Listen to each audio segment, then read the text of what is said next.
So probably one of the few places we can actually visit right now. I just came back from Santorini, and you're visiting. Going off to Mykonos and maybe Tinos as well in just a very short little weekend. And we were speaking earlier about how, even though it's Corona time and it's a bit complicated to travel, I think it's still important that if you want to go, and you can do it safely, because so many of these islands, they really exist on tourism, and without it, so many people are losing livelihoods. So I think it's still important that we go visit. Yeah, especially someone like that. They do all of their year business in like a few months, basically. So. And already, actually, it's a really interestingly kind of a good time to go, because when we were in Santorini, right now it's at about 50% capacity to its normal peak time visiting, which is like how many times in a lifetime can you go somewhere in the peak time and have only 50% of the people around? So it was actually kind of nice, and we found it quite easy to actually just explore and be by ourselves. But we didn't actually have to be around large crowds. Everything's outdoors. It's an island, so you have to be tested to get on it. Yes, relatively safe, I think. Yeah. It's hard, isn't it? There are no safe spaces. No more. So we just have to look for the safest possible spaces. So yeah, Greece was lovely. You spend a lot of time outdoors. Everything's beautiful. The weather's beautiful. The people are amazing. We met some really phenomenal locals, and hopefully made some new lifelong friends. So we have 2 wines today. Both are Assyrtiko. Yeah, which is quite interesting actually. So we've got, Guen and I both bought Assyrtiko from Greece, not with the intention of doing an Assyrtiko podcast, but just with showing some of our favourite Greek wines. And they happen to both be Assyrtiko, but from completely different parts of Greece. Right, and actually, I knew that you love Assyrtiko, so I knew going in there to try a lot. It's always hard when you're in a space where so many tourists, so everything is sort of geared towards the tourist palate. And we had some great people watching, actually, listening to people at their dinner tables requesting wine was amusing. But I found for myself a lot of the Assyrtiko they were selling in restaurants, probably maybe more bulk produced. I found it quite acidic, high in acidity and green flavors and lots of salt. So I think just for everyone knows that I love Gewürztraminer, that maybe a little in opposition to the flavors I gravitate towards. But then we tried some aged Assyrtiko and this, I'm not going to pronounce it right, NYCHTERI styles, and those I loved. Because I feel like there was a little more body, maybe a little less acidity. Not less acidity, so I still think they're pretty bright.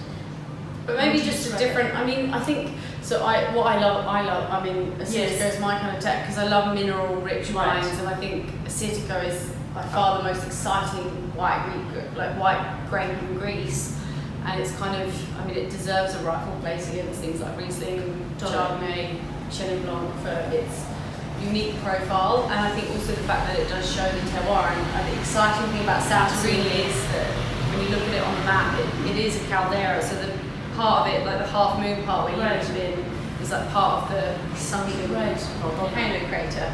And I think it's still active as well, actually. I think so too, yeah. And the soils there are like really rich in like pumice, like volcanic ash, which is what is part of what's influencing the wine style, and also I think the sea breeze that's constantly impacting the grapes there as well, because they're very exposed. Totally, and you sit anywhere outside for a long period of time, you will be covered in salt. Like just covered in a dusting of saltiness. So I can totally imagine that this also just gets sprinkled over everything. Yeah, it's really interesting. And I definitely agree with your terroir statement, because I think now if I would drink one of the sort of greener Assyrtikos, it would totally take me back to this sort of crisp, bright, salty, ocean kind of vibe. Yeah. I think for me, a lot of the food was also quite salty, so for me drinking those styles with the food was maybe a little hard. Salt squared. Yeah, which is I think why I gravitated more towards these wines. So I don't know this wine at all, and it's quite atypical for Assyrtiko because I mean it looks like a sweet wine, doesn't it? Yeah. It's like got this amber colour. So when I was reading about these NYCHTERI wines, I guess NYCHTERI is the style. Yeah. Okay. So that they always harvest the grapes in the nighttime or very early morning to try and prevent any oxidization or whatever. And when you read about it, they say that sometimes these styles are not vinified all the way to dry. But I would say all the ones that I tried were pretty dry. This one was, this is from Art Space, which is a little tiny, I think it's the smallest winery in Santorini. And yeah, they were also a museum, they're a wine museum. They were around from 1860 and then it closed. Yep. And yeah, so now they have a museum, an art gallery, and a small production. Just they do natural sort of process. Okay. Yeah. I don't know what you think. I mean, the color is amazing, like iodine. Yes. I mean, it definitely feels like a later harvest wine because it's got that kind of very kind of ripe fruit, Right. or like honeyed kind of note to it.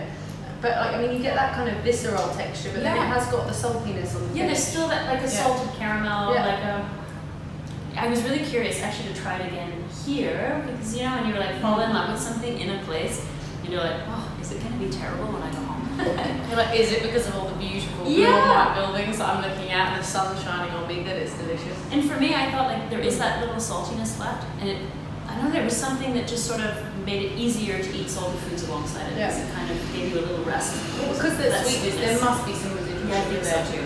Because it's definitely got that sweet and salty. I mean, for me as well with this wine, because of that lovely acidity, it could be really nice with cheese. Totally. Yes. Or smoky, like things like andouille, like smoky, spicy meat. So we bought it at a place that also does charcuterie. So this is, I would totally here at home also. Yeah. I think that's a good. Yeah. It's so funny. Yeah. I was curious to see what you would think of it because. Yeah, no, I like it. What I'm thinking is this would be a really interesting wine for food and wine pairing. Some really nice options. Also, with, you know, cause it starts to go into that. It's quite interesting because it's quite umami, isn't it? Yeah, and it's funny because I was like, oh, she's bringing in a Assyrtiko from Santorini. Yeah. I'm going to bring something to really contrast it. And I've probably brought something. We're doing a similar wine, but that's okay. Like, there's obviously a reason why we've both done this. Yeah, because I also I ended up buying an aged from Ligas. I bought an aged Assyrtiko that I sent you a picture of. And I really loved the aged stuff, I think, because I think it ages so well. These kind of like, especially because Luki likes more, my partner likes wines from Jura, you know? And then I like sort of more aromatic, and somehow the aging gave us a little bit of both what we wanted in some way. Yeah, because there's more intensity, more of the that savouriness with the saltiness, right? And you're totally right with the umami. This would be great with risottos or like mushroomy dishes, broth. Yeah, and I mean this is 14.5%, and actually it carries the alcohol quite well. I can smash that whole bottle. Yeah. It is umami, definitely. And it just leaves it has such a nice long finish. And I'm happy. Because when we went, I also tried. I have a big shout out to Vineyart actually, where I picked up this bottle because they do everything, like they corvin everything. So it was a really great opportunity for me to be able to go and try wines. And the staff were really amazing. Also let me try half glasses of things so that I didn't have to break the budget buying single glasses of everything. So yeah, big shout out to them. Yeah, nice. That's Vineyard in Santorini. Yeah, Vineyart. And they also sell all of these. They sell bottles too, so you can do stuff to take home. They had also all of the produce they sell there is also locally sourced. So meats, cheeses, and spreads, and all this kind of stuff. I really enjoyed it. Very nice. Yeah.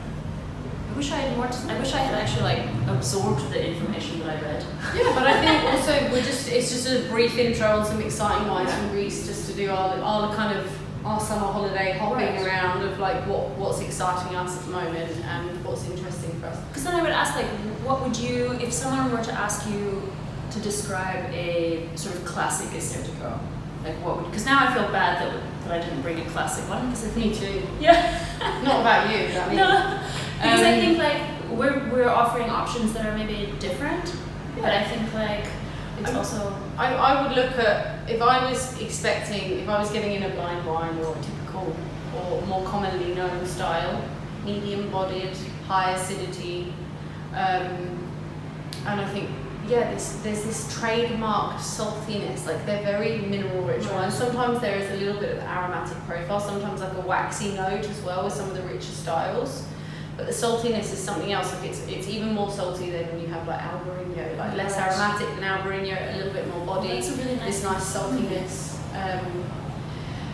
And again, it depends on the style. Like, remember we did the Retsina? Yes. And that was all Assyrtiko with pine resin. I was trying to find that one wine that tasted like, because I still have the picture from. Yeah, I drank a bottle of that when we were in.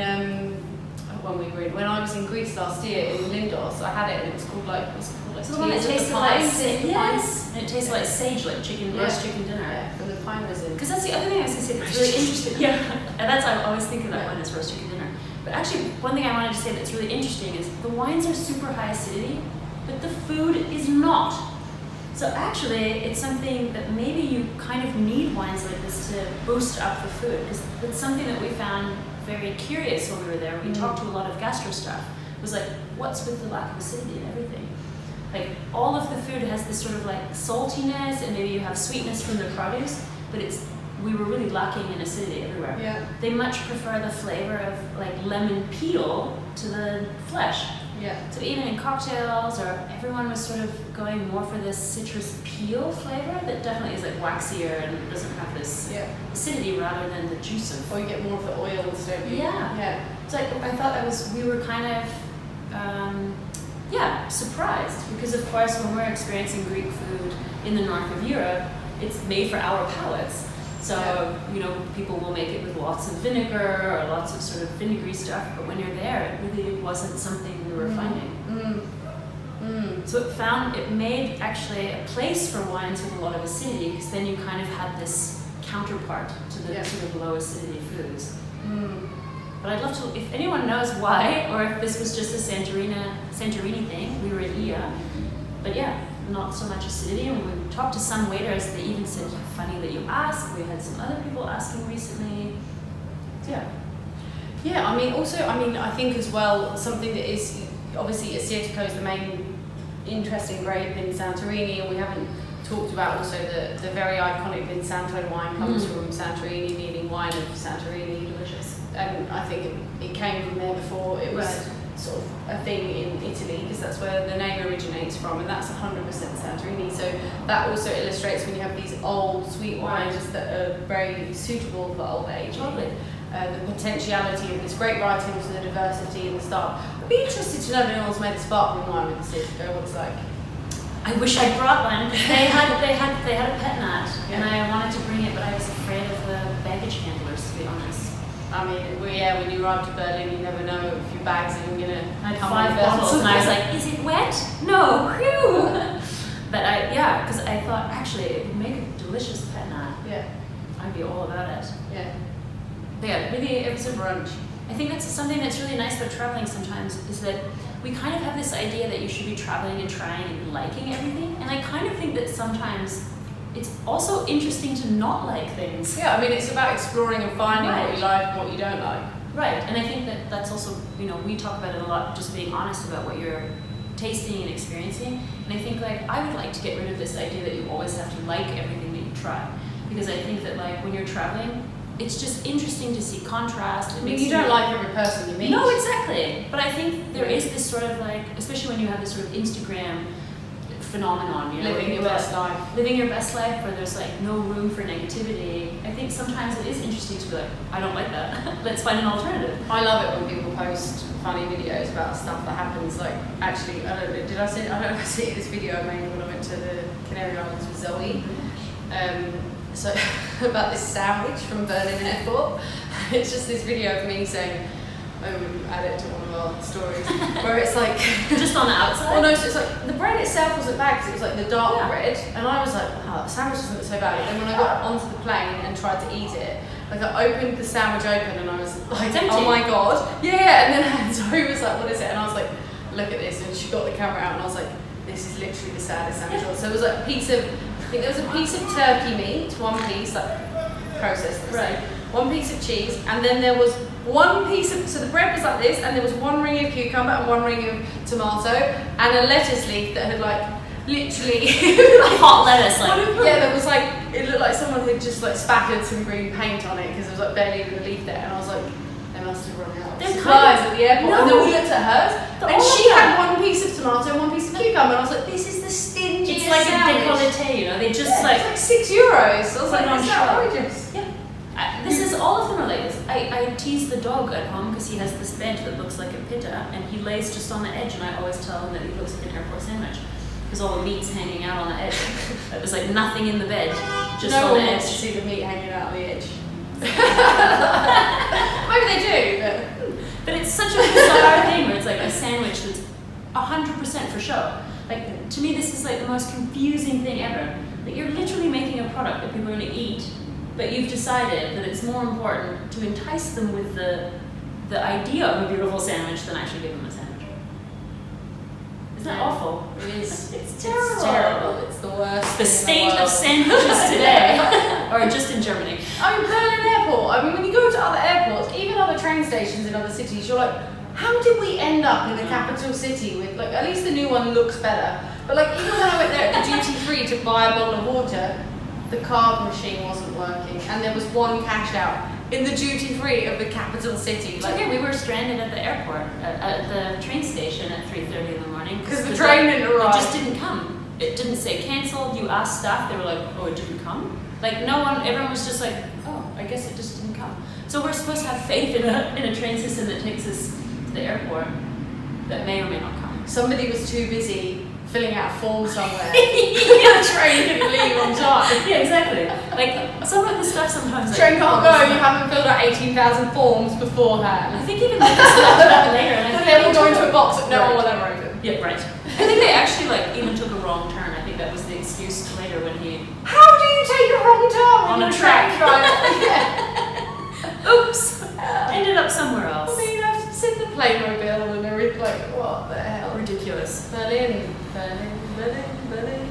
Yes, so, but back to Greece. But yeah, I really... Back to Greece where there are no trains on the island. So for me, I found when I was out drinking in Greece, because the aged Assyrtikos, price point wise, were quite a lot more expensive than I mean, you can get decent bottles everywhere for quite cheap, but then the price jump is quite substantial when you're eating in restaurants between the sort of regular stuff they're drinking to the aged stuff. So I found that this style, the NYCHTERI style, was a sort of good in-between, where it was like maybe moderately higher priced than the regular Assyrtiko, but gave me a bit more of that luxury feeling. Yeah, luxury price. Nice, yeah.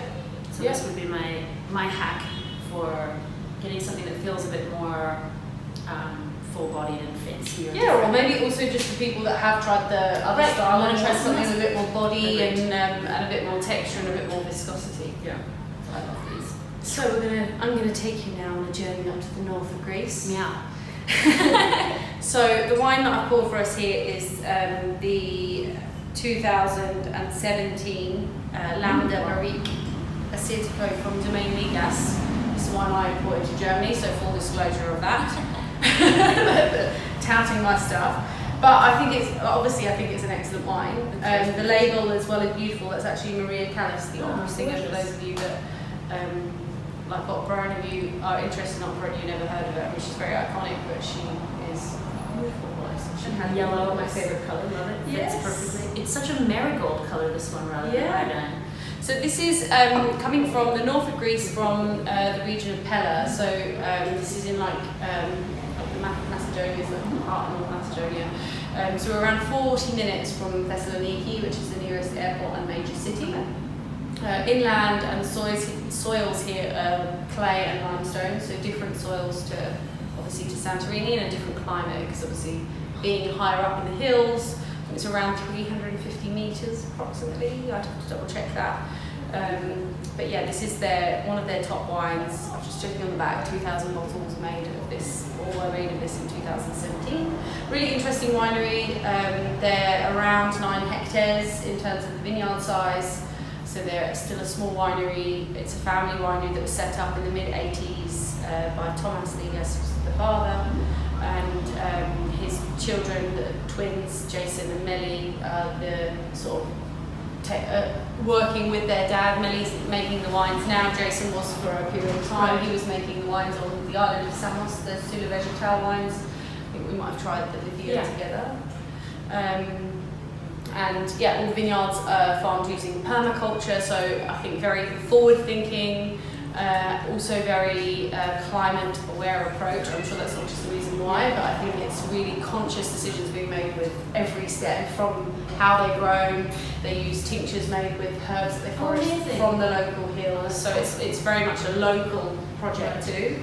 And they work with Greek indigenous varietals, and kind of, there's still in Greece there aren't that many producers working without chemicals in the vineyard. Right, actually this is hard to find, actually. That's why I was happy that these guys also try their best to work in a natural way. I mean, like in Santorini, for example, like the producer was Assyrtiko, unfortunately passed away. Yes, we did try some when we were there also. Made beautiful, like amazing wines. But I think it is changing in Greece, and it's really exciting because there is that diversity of great varieties and styles and different climates. And old grape varieties, just like in Italy, like in some cases older. So I think we are still yet to see the full potentiality of Greek wine. It's a really exciting time. I think so too. So this is this one here. So it has 7 days skin contact, and it's aged 10 months in Barrique. And this for me is like, this is my go-to. This is such a like late summer like vibe already. Just like fields of sunflowers and marigolds and like. I love that marigolds, Yeah, it's unfiltered, unfined, and no sulfur at all. Wow, yeah, it was really nice.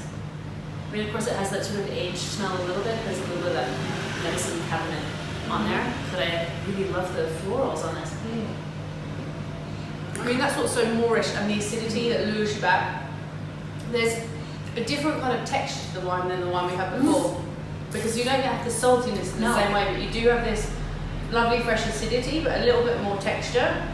It kind of and gives the tannin makes it feel like it's giving me like a Malvasia vibe a little bit, like a non-aromatic Malvasia. Right. Yeah, like the ones from sort of the Croatia. Yeah. Also that sort of with the skin with content. the body. Yeah. I know what you mean. What I love about this is that interplay of the sweet and savoury flavours, and sweetness in terms of just like there's a fruitiness, almost like tinned peaches or really ripe peach. But the nuttiness, you know, like this lovely nuttiness, and this is really a wine that unravels and reveals itself with time in the glass as well. Yeah, I was going to say I'd be curious to try this. In a few minutes when it has a little more air. I mean, I think I've got something like 60 bottles for the first delivery. This is the last bottle of that. I've got more coming just after it cools down a little bit, and there'll be another 40 bottles, and that'll be it. Delicious. What would you be eating with this? It's kind of interesting one. It is, isn't it? It's getting more floral in the glass as well. Like definitely. Like hay smoked pigeon. I want to eat little birds. Little birds would be amazing. And that sort of hay smoking, you know. This is kind of what it's giving me. This really like fields. It's just giving me visually. I know what you mean. That kind of like September, late September. It's like when the sun comes back out, and maybe there's some grasses that are yellowed, but you have this sort of like the lazy end of summer. Yeah, pigeon, small birds.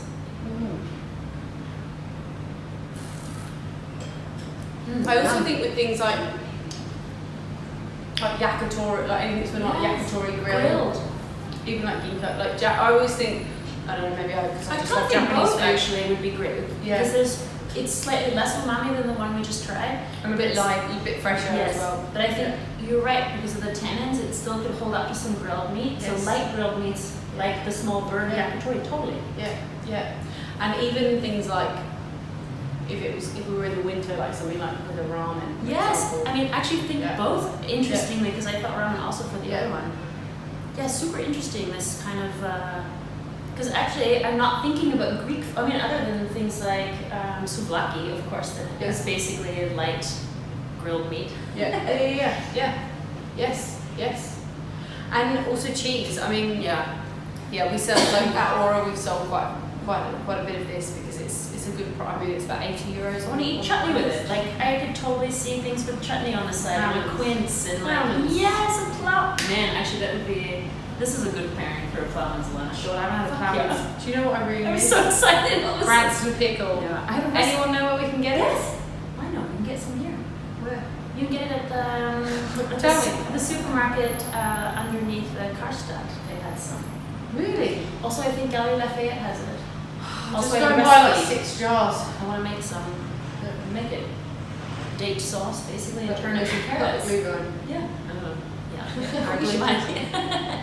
Maybe we make a Branston pickle. Yeah. I love Branston pickle.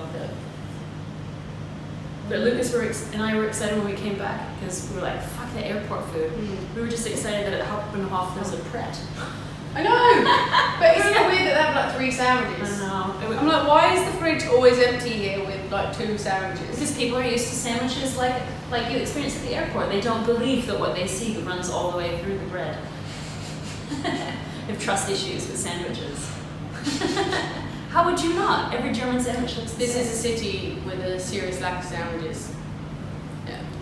Delicious. Right? Really, really nice. Beautiful. And it lures you back more and more. Yes. And this is what I love about their style is that they're wines that they're serious, but at the same time there's like a fun quality to them, and there's this playful edge and this very kind of enticing. I don't know, every time I take a sip I'm like, I want to go back. I know. Yeah. It's like you think you figured it out, and then you go back in, and every time I take a sip, it's Yeah. taking me somewhere. Because Yeah. now those last bits in the glass are giving me even this sort of sweetness Yeah.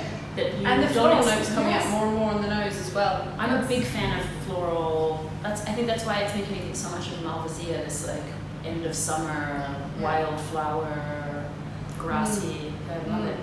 It just gives you such a good feeling all over. Yes. We're like, delicious, yummy. Well, Yeah. I feel like we're gonna have to do another Greek episode. We will. We should do some Casino Mavro, do some reds. Yes, actually, because I kind of wish I had tried more reds, but it was just so warm when we were there. But actually, it just made me think of, so like I was saying earlier about people watching. People watching at dinner. So Santorini, of course, is a super touristy island, so lots of Instagram influencers taking photos, and lots of people that are, I think I realized watching people order wines at dinner, that the average person orders so much with their eyes, in a really confusing way, because this one guy sat down and he was like, I want a rosé. All right, I mean, you're in the place, Greece makes amazing rosés. And then one wine was opened. It took him 3 bottles until he drank something he liked. Because every rosé that the waiter brought him, he just said, I don't like the color. He was like, it's too dark. What is this? I mean, the rosé that they make, I think we did try it together, the Le Rosé with the black label. Right. That wine is like strawberry and truffle juice. It's not light in colour, and it is Right. the most delicious rosé I've ever drunk. But this guy was just like, no, I like a lighter rosé. And the poor waiter was just like, yeah, but those, if you had one of those, it was probably a blend. And then trying to explain like this particular grape, the guy was just like, no, wrong color. Like just nope. So then, yeah. When is that going to change? I guess We should do another. Maybe Yes. do another Drink Pink 2.0. yeah, I think even just Yeah. explaining how wine gets its color again. Because I think like this was so disappointing for me because I thought they opened 2 rosés for this guy to try and he was just like not having it. Because the color was wrong. And it was like, if you want a light rosé from Provence, then drink a light rosé from Provence. Like, if you're going to get a Greek rosé, it's going to be amazing, but it's going to have, more body, more viscosity, it's going to have more... Yes. Oh. Yeah. So it was kind of like a sad thing for me that this idea of rosé has become like a Coca-Cola idea of like, all rosés should be the same. And I think, maybe we should do Let's do it. The colour of wine. Maybe we do a whole spectrum of from light to dark. Sounds great. I'm in. All right, I'm in. So, well, cheers from that's Berlin. us, yeah. Cheers from Berlin. Yeah. You can follow us on Instagram at juice.podcast. On Twitter at juice_podcast. So we're not that active on Twitter. I should own that. But And if you're not subscribing, we have a YouTube channel, and obviously on whatever platform you're listening to us on, be that Spotify, Apple, Deezer, subscribe. And tell us about your Greek experiences. Tell us all the wines you've been drinking. Well, your summer wines. Where are you going on holiday? Are you going on holiday? Like, it could be just... I mean, are you just going down the road? In the back garden? If you live in England, maybe you're just going up the road somewhere else. So, like, tell us where you're going and what you're drinking when you're there. So, until next time, I'm Gwen Douglas. I'm Carmen. Cheers!